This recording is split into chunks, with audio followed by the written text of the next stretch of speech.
right? And so it's important to, talk to your kid's pediatrician, right? Talk to other people. Remember, the number one rule in addicted families, and it's even if you're a grandchild of an addict, don't talk. There's this secrecy. Like, nobody talks about the fact that dad's an alcoholic or, So I think it's important to try to get somebody to talk to. There's also a group called NAMI, N-A-M-I, NAMI.org, National Alliance for the Mentally Ill. They have support groups, I believe, on Saturdays around here that are online for people with pretty severe mental illness and drug and alcohol issues, and that's for the family. And you can just start tooling around online. I also think it's important to go to reputable sites, right? So go to NIDA, National Institute of Drug Abuse, right? Which I believe is through NIH, right? Don't go to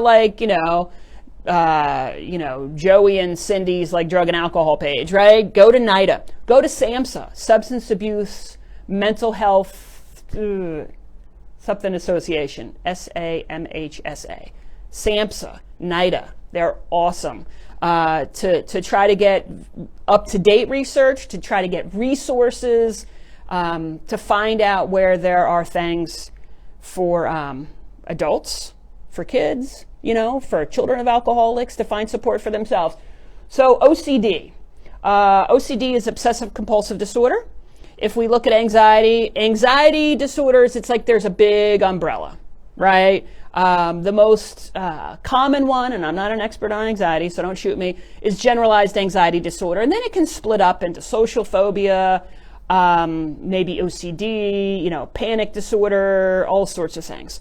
So when we think about obsessive compulsive disorder, I think we generally think about that stereotype like the hand washers, right? The people that wash their hands maybe 50 times a day and other kind of repetitive behaviors. When we look at OCD, obsession, compulsion. Obsession is mental, right? Compulsion is an action. So let's think about addiction, right? And if you've ever been associated with anybody who's an alcoholic or drug addict, they have a mental obsession. They love it, right? One thing that differentiates addicts and alcoholics from normal people is addicts and alcoholics have cravings.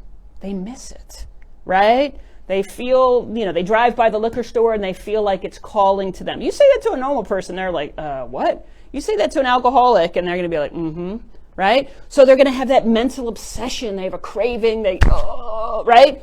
And how do you deal with that? You use, right? That's the compulsion. So let's say somebody has an intrusive thought. My mom's going to die, my mom's going to die, my mom's going to die. I need to run down and check on her 50 times a day, and that's my compulsion, right? I have this obsessive thought. It's uncomfortable. How do I feel better? And again, not an expert on OCD or anything like that, but the action relieves that anxiety, right? You take people who have alcohol and drug problems and you just take away the alcohol and drugs, right? And then they're going to be stark raving sober. It's important to realize you take the rum out of a fruitcake, you're still going to have a fruitcake, right? You're still going to have people with underlying issues. That does not mean that they weren't really addicts and alcoholics, but addicts and alcoholics look at their drug and alcohol use like medicine, right? They might not be able to articulate that, but it makes them feel better. But, all the things that it gives you in the beginning, the promises, like, oh, it made me feel like I could talk to people and I could dance and I could feel comfortable in my own skin. Eventually, it takes all that from you and more, right? It's sort of like making a deal with the devil. So what you see, particularly with, if you look at drugs like heroin, crack, cocaine, methamphetamine, those drugs are just demons. I just tell kids, absolutely the devil. You see people who do things and there's no thought. There's just no thought. And when you have people who are addicts and alcoholics, they're like machines. They use like they're a machine, right? They're not like, should I have that 17th beer? They just do it, right? There's no thought. It's like their brain is compromised. And I think that that's important to understand. And I'll say this, the number of people who have addictions in their family and then after they get sober, then people are like, all right, well, just drink a glass of wine, with us, right? You can't do that with someone who's an alcoholic or a drug addict. It wakes up the monster, wakes up the beast all over again, because the thing that's different with addicts and alcoholics versus normal people is once they stop, or once they start again, they're off, right? It's sort of like you break that seal and they're off. So I just feel like with addicts and alcoholics, they have that obsession to use. Obsession, I love it. They can't, and I will say nothing about addiction makes sense, right? It's your brain wiring. It's not like, oh, I told Johnny that drugs were bad. Doesn't matter, right? And sometimes if people are smart, they're even more difficult to deal with because they're like, according to my research on the internet, right? And they have all sorts of stuff, right? But what you see is they have the mental obsession, coupled with the physical compulsion. Once they start, they're, one is too many, 1,000 never enough, right? So that's my one question about or answer, hopefully, about how addiction is like OCD. And I think when people truly have OCD and they have that no-off switch kind of variety, then it makes their addiction more difficult, more intractable. If that makes any sense. What are some tips you can give to parents in order to take care of themselves? Talk to people. Find your tribe. Find other parents. There are some Al-Anon groups. You kind of have to look around that have a lot of parents in them, of young kids. You have to talk to people. You have to get support. There's a great book that you can still get on Amazon by a guy named Dick Schaefer called Choices and Consequences, which is a book we used to recommend forever when I did adolescent counseling, that laid things out very clearly for parents. How do you deal with this?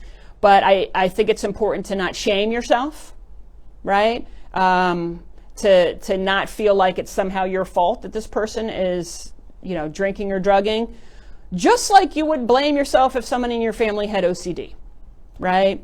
Not only do people not talk about drug and alcohol addiction, if somebody has it, it's like a secret, and then you're like, oh, everyone's going to think I'm a bad parent. I think 1 out of 5 adults have grown up in an alcoholic household. It is all over, but you just don't hear people talk about it because of that number one rule. We don't talk about what happens in this family outside this family. So get into therapy, right? Go to counseling. Support yourself. Find stuff online.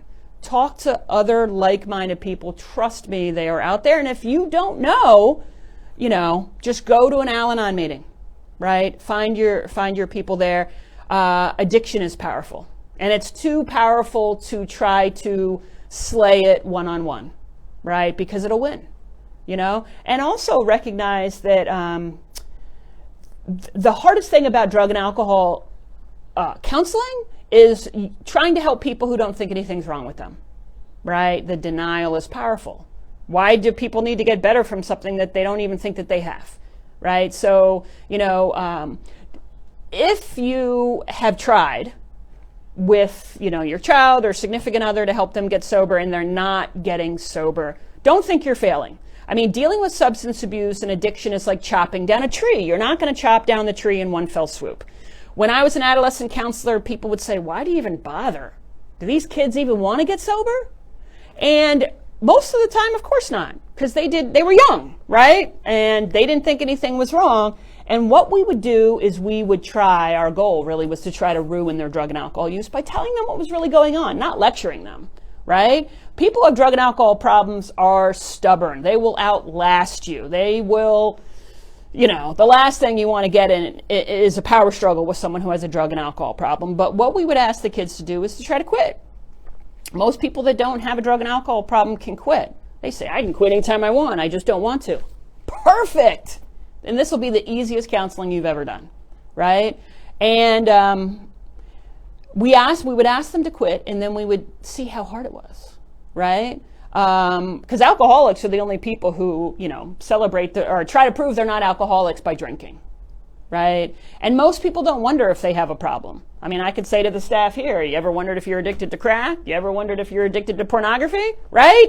Most people be like, no. Yeah, most people don't wonder if they have drug and alcohol problems either, unless maybe you have a drug and alcohol problem, right? So learn about it. Don't shame yourself. Understand this is genetic, right? And that some people, honestly, are just they're like freeze-dried alcoholics and drug addicts. Now, some people might find that controversial, But all you need to do is add the substance. And if their reaction is, oh Lord, hold on, right? But again, buy your kid some time, right? Don't allow them to get into pills and things like that. And the two biggest drug problems in the whole world, alcohol and nicotine, right? Alcohol and nicotine kill more people than everything else combined, and we're going into the holidays.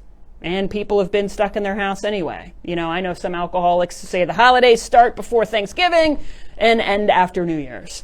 So, this might be the perfect time to try to get some support for yourself, to try to go to your first Al-Anon meeting, to get on NIDA's website, to get on SAMHSA's website and find the plethora of support services that are out there for you, because you're not alone. And that's, I think, very important to realize. So, any more? No more questions, but that was amazing. That was really great. Thank you, guys. Thank you. Just let me. We're good?